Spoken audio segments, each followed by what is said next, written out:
খামারি ও কৃষক ভাইরা আপনারা যে যেখান থেকে আমার এই ভিডিওটি দেখতে পারতেছেন, আমি সবাইকে জানাই আন্তরিক শুভেচ্ছা এবং অভিনন্দন। আজকে একটি ঘাসের জমিতে আসলাম। এই ঘাসটার নাম হচ্ছে ইন্দোনেশিয়ান স্মার্ট নেপিয়ার ঘাস। এই ঘাসটা আপনি দেখা যায় যে কোনো মৌসুমে রোপণ করতে পারবেন। তার আগে আমি বলবো আমার এই ভিডিওটি না টেনে আপনারা দেখবেন সম্পূর্ণরূপে, তাহলে বুঝতে পারবেন যে এই ঘাসের উপকারিতা কি। দেখেন, এই যে ইন্দোনেশিয়ান স্মার্ট নেপিয়ার ঘাসটা, এই ঘাসটা কিন্তু আমরা যে কোনো মৌসুমে রোপণ করা যায়।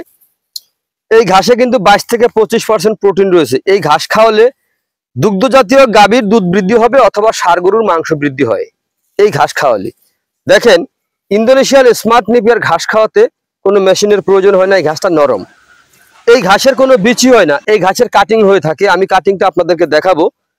আর এই ঘাসের পাতাটা কিন্তু প্রচুর পরিমাণে হয়ে থাকে, একটার সঙ্গে একটা মিশানো থাকে পাতা, এত কাছাকাছি পাতা হয়ে থাকে।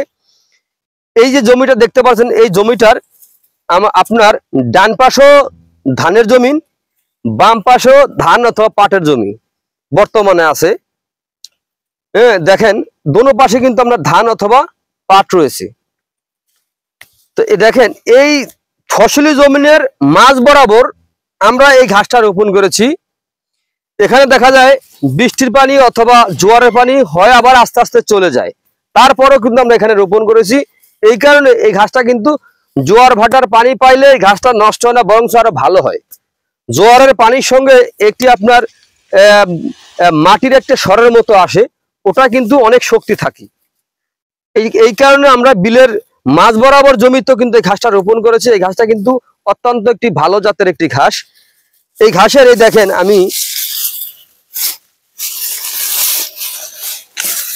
এই দেখেন, এই ঘাসের কিন্তু পাতা হয়ে থাকে, দেখেন প্রচুর পরিমাণে পাতা। এই পাতাটা কিন্তু শুকিয়েছে। দেখেন, এই পাতাটা কিন্তু আপনার গবাদি পশু যেমন গরু, মহিষ, আপনার এই পাতাটা কিন্তু খাবে।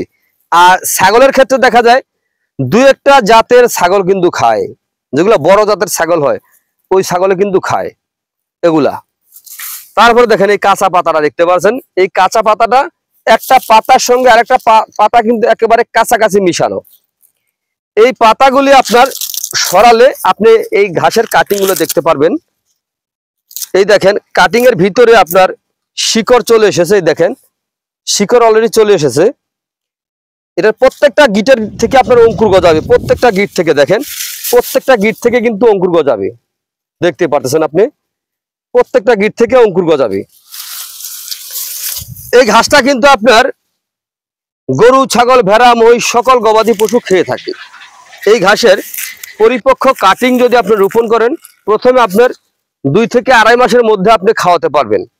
পরবর্তী টাইমে একবার কাটার পরে আপনি প্রতি মাসে আপনি কেটে কেটে ঘাসটা খাওয়াতে পারবেন। 1 মাস পরেই আবার কাটতে পারবেন, কিন্তু 1 মাসের ভিতরে না ভাই, 1 মাস পরেই আবার কাটতে পারবেন।